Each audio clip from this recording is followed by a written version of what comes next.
Hello dear learners, PG is here and welcomes you in PG point. तो देखिए, आज के सेशन में हमने आप लोगों को कल ही बता दिया था कि जो भी आपकी महत्वपूर्ण शिक्षा को परिवर्धित करने और के लिए जितनी भी एजेंसीज हैं उनके विषय में आपको पढ़ना है। कहने का आशय सिर्फ और सिर्फ ये है कि गुणवत्तापूर्ण शिक्षा यानी कि क्वालिटी ऑफ एजुकेशन को बनाए रखने के लिए और उसको ऊपर उठाने के लिए जो हमारे यहाँ एजेंसियाँ स्पेशली इस चीज़ के लिए जो बनाई गई हैं वो दो भाग में बांटी गई थी। एक तो आपकी नेशनल लेवल पे यानी कि राष्ट्रीय स्तर पर, दूसरी आपकी राज्य स्तर पर यानी कि स्टेट लेवल पे।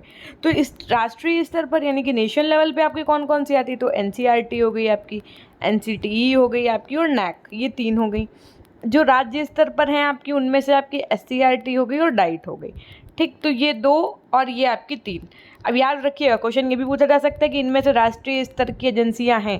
Option A NCERT, option B NCTE, option C A और बी दोनों, ऑप्शन डी एससीईआरटी। तो आप क्या लगा करके आएंगे, ऑप्शन सी ए और बी दोनों यानी कि एनसीईआरटी और एनसीटीई। ठीक, जहाँ जहाँ एन लगा है ऐसे करके आप याद कर सकते हो कि ये क्या है, नेशनल एजेंसी हैं जिनमें आपका एन लगा हुआ है। एनसीईआरटी, एनसीटीई और नैक, ये सब आपकी राष्ट्रीय स्तर की एजेंसियाँ हो गई। ठीक, और जो आपकी एससीईआरटी है, डाइट है, ये आपकी राज्य स्तर की एजेंसियाँ हो जाएंगी फिर। ठीक, तो आज जो हमारा चैप्टर है वो, जैसा कि आपने थंबनेल के माध्यम से भी देखा होगा, एनसीईआरटी यानी कि राष्ट्रीय शैक्षिक अनुसंधान एवं प्रशिक्षण परिषद। अच्छा, तो आप भी देखते होंगे कि भैया सीबीएसई में क्या कहते हैं किताबें लेनी है, कहने लगे हाँ एनसीईआरटी चलती है इनके में, तो है ना। और तो एनसीईआरटी क्या है भाई, पहले तो एक एजेंसी है, आप ये जानिए। उसके बाद में एनसीईआरटी की क्या पावर्स होती हैं, एनसीईआरटी के क्या कार्य होते हैं, एनसीईआरटी के सदस्य सचिव क्या है, कौन है, इनके विषय में भी चर्चा करेंगे। तो सबसे पहली बात, तो सबसे इम्पोर्टेंट जो आती है वो होती है क्या, फुल फॉर्म की, एकदम आपकी ज़ुबान पे होना चाहिए। और आज आप कमेंट सेक्शन में कमेंट भी कर रहे होंगे, क्या कर रहे होंगे, एनसीईआरटी का फुल फॉर्म, वो भी सही स्पेलिंग के साथ में। बहुत बच्चे स्पेलिंग एरर कर देते हैं, तो स्पेलिंग के साथ में आपको एनसीईआरटी का फुल फॉर्म क्या है यहाँ पर, तो देखिए, एन का मतलब है national council for educational, educational है याद रखिएगा, educational research and training, national council of educational research and training. बोलिए मेरे साथ में 2 बार, national council of education, national council of educational research and training, national council of educational research and training, national council of educational research and training. ठीक, तो अब आपको याद हो जाएगा मेरे साथ में अगर आपने 3 बार बोला होगा तो आइए जानते हैं कि क्या है आपका एनसीईआरटी, पूरा कंप्लीटली पढ़ेंगे, हर एक पॉइंट आपका ये मान के चलिए रामबाण है इसका। संघ सरकार के महत्वपूर्ण कार्यों में से एक कार्य शैक्षिक अनुसंधान के विकास और इसके प्रकाशन, सहयोग एवं प्रशिक्षण व प्रसार सेवाओं हेतु मानकों में सुधार करना है। इस कार्य के लिए शिक्षा मंत्रालय द्वारा 1 सितंबर 1961 में, कब भैया, तो दिन समय तारीख सब याद रखिएगा, 1 सितंबर 1961 में राष्ट्रीय शैक्षिक अनुसंधान और प्रशिक्षण परिषद यानी कि NCERT, national council of educational research and training, इसका क्या किया गया, गठन किया गया। कब किया गया, तो 1 सितंबर 1961। ऐसे थोड़ा मजाकिया मोड में अगर याद करना हो तो ऐसे याद कर लो कि एनसीईआरटी का बर्थडे कब होता है, तो भैया मैम 1 सितंबर का होता है। कब होता है, 1 सितंबर का होता है 1961 में। कैसे याद करोगे, 1 9 उल्टा 9 1। ठीक, कैसे याद कर लोगे, 1 9 उल्टा 9 और 1, 1 9 उल्टा 9 और 1। अच्छा, ये भी कैसे याद करोगे कि यहाँ पर 9 ही आएगा, पहली बात तो ये भी समझ लो। हमने क्या कहा, 1 सितंबर आपको याद हो गया कि बर्थडे 1 सितंबर का होता है। ठीक, अच्छा, सितंबर का कौन सा महीना, भाई 1 सितंबर का होता है तो हमने 1 लिख दिया। सितंबर कौन सा महीना होता है, जैसे जनवरी 1, फरवरी 2, मार्च 3, तो वैसे सितंबर 9वां महीना होता है। ठीक, तो 9 फिर उल्टा 9 बना दो, फिर 1 बना दो, समझ गए। 1 लिखो, 9 लिखो, फिर उल्टा करके 9 लिख दो, और फिर 1 से शुरू हुआ था 1 से खत्म हो गया। ऐसे करके भी याद कर सकते हो, मतलब कुल मिला के दिमाग में रहना चाहिए, क्योंकि ये एक स्वायत्त शासी संस्था है। परिषद का कार्य क्षेत्र विद्यालयी शिक्षा से लेकर विश्वविद्यालयी शिक्षा तक, क्षेत्र की जो विद्यालयी शिक्षा है यानी कि एजुकेशनल, जो आपकी स्कूल लेवल की एजुकेशन है वहाँ से लेकर के जो आपकी यूनिवर्सिटी लेवल तक की एजुकेशन है, इसके हर एक स्तर की शिक्षा के प्रसार और विकास की दिशा में अनुसंधानों का प्रारंभ, आंकड़ों का एकत्रीकरण करना, और यानी कि जो भी डेटा है उसको क्या करना, पूरा एकत्रित करना, उस पर विश्लेषण यानी कि उसका एनालिसिस करना।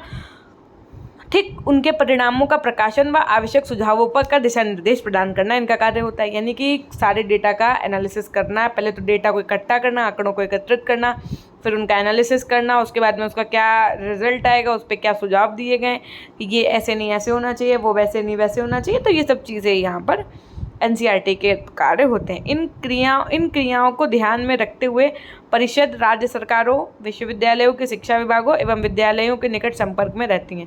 इसके अतिरिक्त परिषद यूनेस्को एवं यूनिसेफ जैसी अंतर्राष्ट्रीय शिक्षक शिक्षा एवं विद्यालय शिक्षा पर परिषद का सीधा प्रभाव रहता है। अब एनसीईआरटी के सहयोगी जो शैक्षिक विभाग और इकाइयाँ हैं, यानी कि जो उसके लिए क्या एसोसिएट एजुकेशनल डिपार्टमेंट्स और यूनिट्स हैं एनसीईआरटी की, वो कौन कौन सी हैं? तो परिषद द्वारा राष्ट्रीय शिक्षा संस्थान की स्थापना दिल्ली में की गई है। कहाँ की गई है? क्वेश्चन पूछा जा सकता है कि परिषद द्वारा राष्ट्रीय शिक्षा संस्थान की स्थापना कहाँ की गई है? तो दिल्ली में की गई है, जो एक शोध संगठन है। क्या है भैया? एक रिसर्च ऑर्गेनाइजेशन है। शोध संगठन का मतलब भैया रिसर्च ऑर्गेनाइजेशन है। इनका अपना शैक्षिक विभाग और इनकी अपनी इकाइयां हैं, जो किस प्रकार से हैं तो देखो, पहला तो है कोठारी आयोग के सुझाव के आधार पर गठित केंद्रीय शिक्षा संस्थान, जो अब दिल्ली विश्वविद्यालय का क्या है, भाग है, यानी कि दिल्ली यूनिवर्सिटी का एक पार्ट है। शिक्षण सामग्री विभाग, जो 1984 से केंद्रीय शैक्षिक तकनीकी संस्थान के रूप में विकसित हुई। उसके बाद में शैक्षिक सर्वेक्षण इकाई, लेखा एवं सूचना इकाई हो गई, बेसिक शिक्षा विभाग हो गया। ये सब किसके इकाइयाँ हैं? ये सब आपकी एनसीईआरटी की यूनिट्स हैं, यानी किसके अंतर्गत ये सब कार्य करती हैं। वैज्ञानिक शिक्षा विभाग हो गया, सामाजिक विज्ञान और मानविकी विभाग हो गया, पूर्व प्राथमिक शिक्षा विभाग, शिक्षक शिक्षा विभाग, पाठ्य पुस्तक और प्रकाशन इकाई विभाग हो गया, अनौपचारिक शिक्षा, अनुसूचित जाति जनजाति अनुसूचित है ना विभाग, इन सब की महिला अध्ययन विभाग, सामाजिक अध्ययन और मानविकी शिक्षा विभाग, शैक्षिक मनोविज्ञान परामर्श और मार्गदर्शन विभाग, मापन मूल्यांकन सर्वेक्षण और आधार सामग्री प्रक्रियन विभाग, कर्मशाला विभाग। ये सब एक बार हम इसलिए आपको बोल दे रहे हैं ताकि आप सुनोगे भी, और अगर कोई भी इससे मिलता जुलता प्रश्न मिल गया तो आप कम से कम आपके दिमाग में रहेगा, है ना। जैसे अंतर्राष्ट्रीय संबंध एकीकरण हो गया, प्रकाशक विभाग हो गया, आपका योजना प्रोग्रामिंग अनुवीक्षण एवं मूल्यांकन प्रभाग, केंद्रीय प्रौद्योगिकी संस्थान जो आपका नई दिल्ली में, पंडित सुंदरलाल शर्मा केंद्रीय व्यावसायिक शिक्षा संस्थान जो है वो आपका भोपाल में है। कैसे याद रखेंगे? तो भोपाल के लोग कैसे होते हैं भैया? सुंदर होते हैं, ठीक। शैक्षिक अनुसंधान और नवाचार समिति आपकी नई दिल्ली, क्षेत्रीय शिक्षा संस्थान जो है वो आपका अजमेर में है, क्षेत्रीय शिक्षा संस्थान आपका एक भोपाल में भी है, भुवनेश्वर में भी है, मैसूर में भी है ना। उत्तर पूर्वी क्षेत्रीय शिक्षा संस्थान जो है उनमें से आपका शिलोंग और क्षेत्रीय कार्यालय, ये सब क्या है? यूनिट्स हैं किसके भैया? एनसीईआरटी के अंतर्गत जो कार्य करते हैं। इसके अतिरिक्त महिला शिक्षा विभाग, the department of women studies, जो महिला क्षेत्र के कह सकते हैं महिला शिक्षा के क्षेत्र में कार्यरत है। इस दिशा में ये संस्था नीतिगत बदलाव एवं सलाह का आदान प्रदान करती है। ये विभाग भी केंद्र और राज्य साथ मिलकर के ही महिला शिक्षा की जो वुमेन्स एजुकेशन है इसके क्षेत्र में 2 दशकों से कार्य कर रही है। इसके अंतर्गत कई आपके जो है गैर सरकारी संस्थान भी एनसीईआरटी के साथ मिलकर के कार्य करते हैं। गैर सरकारी संस्थान जो है, जो आपके एनजीओज होते हैं उनकी बात कर रहा है ना, ये लोग बेस में मिलकर के कार्य करते हैं। अच्छा, राष्ट्रीय शैक्षिक अनुसंधान एवं प्रशिक्षण परिषद का संगठन जो है, ऑर्गेनाइजेशन ऑफ जो एनसीईआरटी है, इसके सदस्य कौन कौन होते हैं? तो पहले तो ये समझो, पहली बात तो भारत सरकार का शैक्षिक सलाहकार या शिक्षा परामर्शदाता जिसको आप कहते हैं।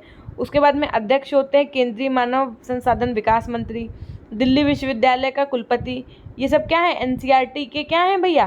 तो एनसीईआरटी संगठन के ये सब सदस्य हैं, ठीक है, मेंबर्स हैं। विश्वविद्यालय अनुदान आयोग का सदस्य होता है, प्रत्येक राज्य सरकार का एक एक प्रतिनिधि होता है। समझिए, हर एक राज्य सरकार जो है स्टेट गवर्नमेंट है उसका एक एक प्रतिनिधि होता है। केंद्र सरकार द्वारा मनोनीत 12 सदस्य भी होते हैं, ठीक है, किसके अंतर्गत? तो ऑर्गेनाइजेशन ऑफ एनसीईआरटी के अंतर्गत। जो आपके परिषद शिक्षा मंत्रालय की शैक्षिक इकाई के रूप में कार्य करती है। ये विद्यालयी शिक्षा संबंधी नीतियों, कार्यक्रमों के निर्माण एवं क्रियान्वयन में सामाजिक कल्याण मंत्रालय को सहायता प्रदान करती है। परिषद समझिएगा, परिषद के 4 क्षेत्रीय कार्यालय कौन कौन से? आपके अजमेर, भुवनेश्वर, भोपाल और मैसूर में शिक्षक शिक्षा महाविद्यालय के रूप में कार्यरत है।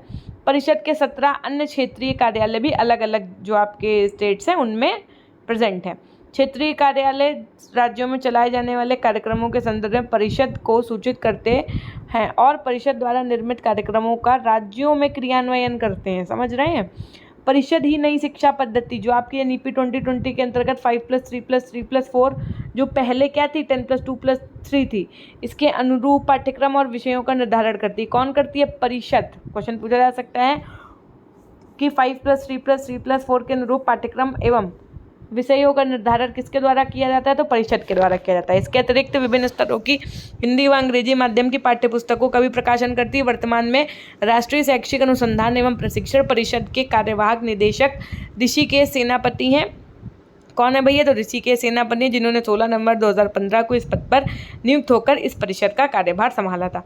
अब जो आपके एनसीईआरटी हैं, इनके क्या उद्देश्य होते हैं? इनका क्या उद्देश्य होता है, क्या गोल होता है, आखिर क्यों ये लोग इतना काम कर रहे हैं, क्यों इनके अंतर्गत इतनी यूनिट्स हैं शामिल, है ना, आखिर क्यों इसमें अपना सारा कार्य, क्या आखिर इनके गोल हैं, क्या उद्देश्य हैं? तो पहली बात तो इस परिषद का प्रमुख उद्देश्य क्या है? वो ये है कि विद्यालयी जो शिक्षा है, यानी कि जो स्कूल एजुकेशन है, इसके क्षेत्र में नीतियों और मुख्य कार्यक्रमों के क्रियान्वयन में मानव संसाधन विकास मंत्रालय की सहायता करना और उनको परामर्श देना। जो आपका MHRD है, इसकी हेल्प करना और इसको क्या करना? गाइडेंस देना। या ठीक, शिक्षक शिक्षा के क्षेत्र में नीतियों और कार्यक्रमों के प्रतिपादन तथा कार्यान्वयन के लिए मंत्रालय द्वारा इसकी विशेषज्ञता का उपयोग करना। क्षेत्रीय शिक्षा कॉलेजों की स्थापना करना, प्रसाद सेवाओं का आयोजन करना, विद्यालयी शिक्षा में सुधार करना, साथ में शिक्षक शिक्षा के स्तर में गुणात्मक सुधार करना और अलग अलग शैक्षिक शाखाओं में अनुसंधान कार्य करना, अनुसंधान कार्य में सहायता करना एवं अनुसंधान कार्य का समन्वय करना, शिक्षण की उच्च तकनीकों एवं नव अनुक्रियाओं को प्रोत्साहित करना, शैक्षिक सूचनाओं का संकलन करना एवं संपादन करना, शैक्षिक पुनर्निर्माण के कार्यों में संलग्न संस्थाओं के लिए प्रसार सेवाओं का आयोजन करना, मानव संसाधन विकास मंत्रालय एवं समाज कल्याण मंत्रालय की स्कूल स्तरीय शैक्षिक नीतियों के निर्धारण एवं क्रियान्वयन में सरकार को सहयोग एवं परामर्श देना। उसके अलावा इनका जो कार्य है, उद्देश्य वो है पाठ्यक्रम और पाठ्यचर्या का निर्माण में सुधार करना। जैसे आप देखिए, एनसीईआरटी की बुक से ही आप सीटेट का पेपर देते हैं, है ना। एनसीईआरटी पढ़ लो, कहते हैं ना, एनसीईआरटी पढ़ लो, एनसीईआरटी से आता है एनसीईआरटी अपने आप में बहुत इंपॉर्टेंट रोल प्ले करती है, चाहे वो आपके किसी एग्जाम्स हो या वो एक तरीके की बच्चे के लाइफ स्टाइल को पूरा इस तरीके से तैयारी करवाती है कि बच्चे का सर्वांगीण विकास हो सके। पूर्व प्राथमिक स्तर के लिए अनुदेशन सामग्री तैयार करना, राष्ट्रीय जनसंख्या शिक्षा कार्यक्रम के लिए तकनीकी सहायता देना तथा जनसंख्या शिक्षा को औपचारिक शिक्षा के साथ जोड़ने का कार्यक्रम बनाना, कंप्यूटर साक्षरता के लिए पाठ्यक्रम तैयार करना तथा रिसोर्स सेंटर की स्थापना करना, स्कूली बालकों के लिए वार्षिक विज्ञान प्रदर्शनी का आयोजन करना और स्कूलों के लिए विज्ञान किट तैयार करना, अंतर्राष्ट्रीय संस्थाओं जैसे यूनेस्को एवं यूनिसेफ तथा अन्य देशों की शिक्षा संस्थाओं के साथ संपर्क स्थापित करना। ये सब क्या है, इनके उद्देश्य हैं, ठीक, ताकि जो एजुकेशनल लेवल है वो बहुत ऊपर उठ सके और बच्चा हर एक चीज़ को सीख पाए, है ना। अब आप देखेंगे NEP जो 2020 है, इसके में जो भी पाठ्यक्रम हैं, जो भी सब चीज़ें हैं, उनमें भी कितना परिवर्तन किया गया है। तो वो भी कहीं ना कहीं सब चीज़ें जो परिवर्तित हुई हैं, तो एक लोगों के करने से तो हुआ नहीं है, उसमें NCERT हो चाहे आपका SCERT हो चाहे डाइट हो, इन सबके सदस्य शामिल थे इन चीज़ों को क्रियान्वित करने के लिए। राष्ट्रीय पाठ्यक्रम फ्रेमवर्क जो आपका NCF होता है, नेशनल करिकुलम फ्रेमवर्क, इसका भी फुल फॉर्म याद रखिएगा।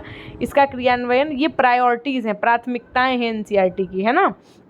प्रारंभिक शिक्षा का सार्वभौमिकरण, इनको सबसे मतलब इनकी प्रायोरिटी ये है कि इस लक्ष्य को प्राप्त करना कि जो आपकी फाउंडेशन एजुकेशन है, जो आपकी प्राइमरी एजुकेशन है, इसका ग्लोबलाइजेशन होना। ग्लोबलाइजेशन का मतलब ये होता है कि हर एक बच्चा पढ़े, है ना। हम कहते हैं ना कि सर्व शिक्षा अभियान जैसे। तकनीकी एवं व्यावसायिक शिक्षा, टेक्नोलॉजी और वोकेशनल एजुकेशनल पे इन्होंने बहुत ज़्यादा ध्यान दिया है। विशेष आवश्यकता वाले समूह की शिक्षा, पूर्व बाल्यावस्था हेतु शिक्षा, सूचना प्रौद्योगिकी शिक्षा का मूल्यांकन एवं परीक्षण करना और प्रतियोगी मूल्य शिक्षा, साथ में बालिका शिक्षा, इन सब पे ये इनकी प्रायोरिटीज़ हैं, ध्यान देना, ठीक है।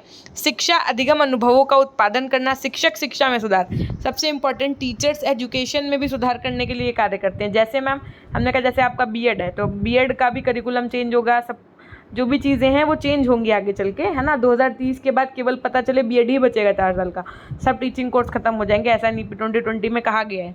विद्यार्थियों के विचारों में परिवर्तन व सुधार, विद्यालय शिक्षा से संबंधित अध्ययन व पर्यवेक्षण करना, ये सब बातें कही गई हैं। ये सब NCERT के द्वारा क्या है, प्रायोरिटीज़ हैं उनकी, उनको ये काम पहले करने।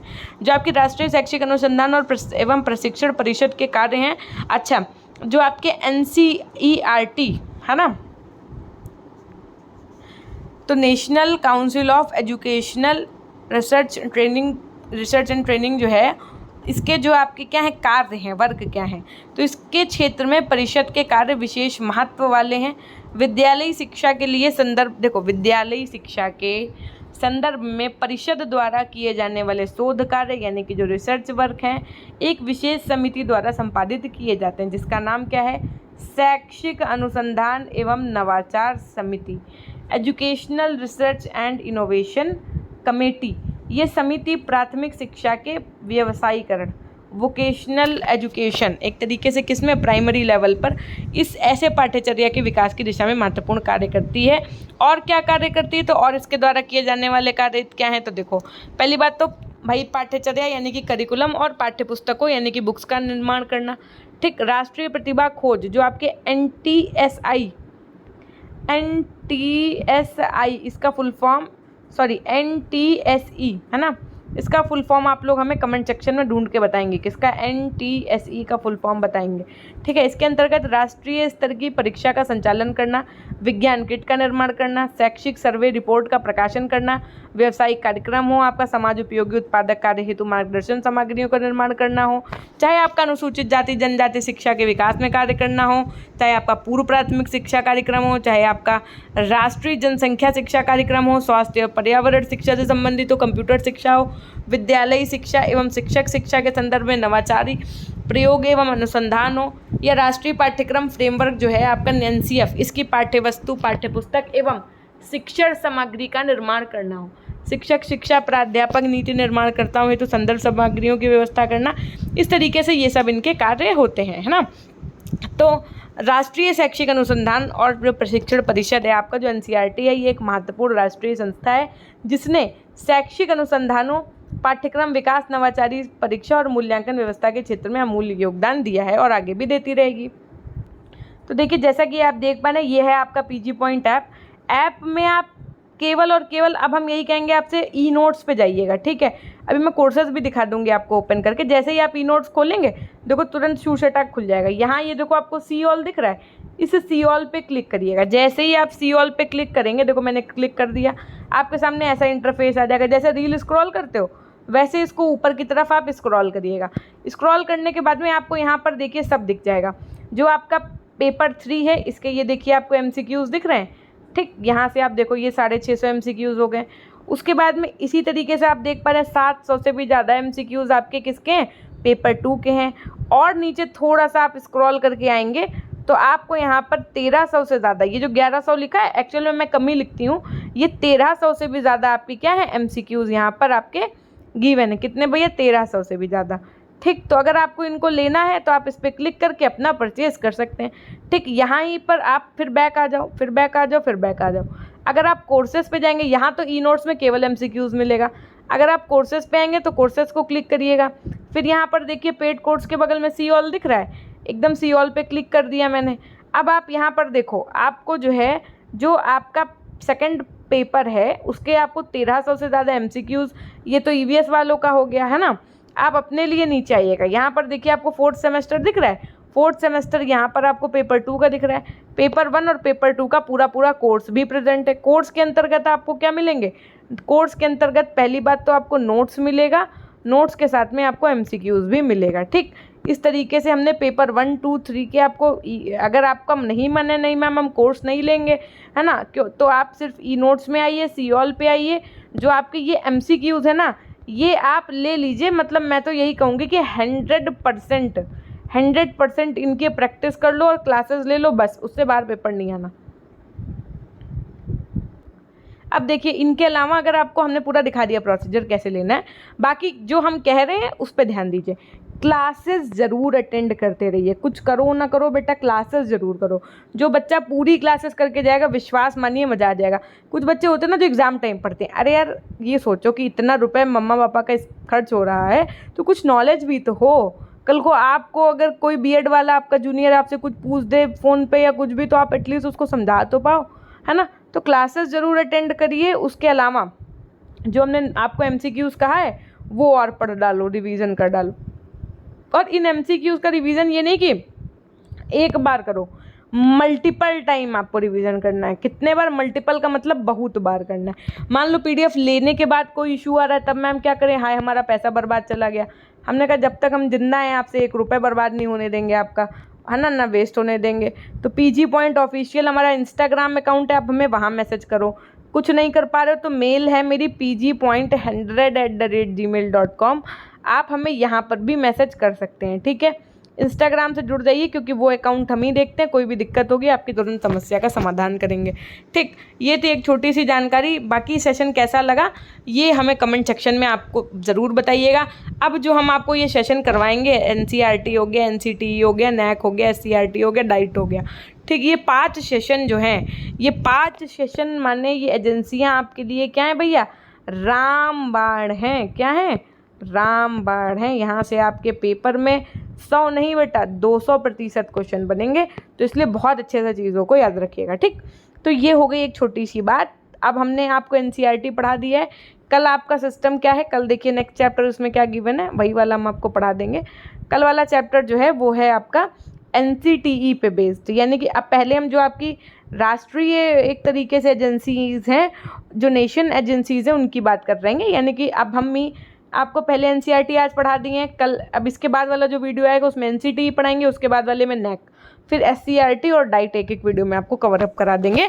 फिर यहाँ से फिर आपकी यूनिट जो 2 होगी ना वो कंप्लीट हो जाएगी, ठीक है। ये ज़रूरी नहीं है कि हम एक दिन में एक ही क्लास कराएं, मेरे मन के ऊपर है। हम एक दिन में आपको 2 क्लास, 3 क्लास, 4 क्लास, हो सकता है किसी दिन मैराथन लगा दें, क्योंकि अभी हाँ। और आप लोगों ने पेपर 1 की मैराथन खूब देख डाली, पेपर 2 और पेपर 3 की क्या हम देखेंगे बैठ के?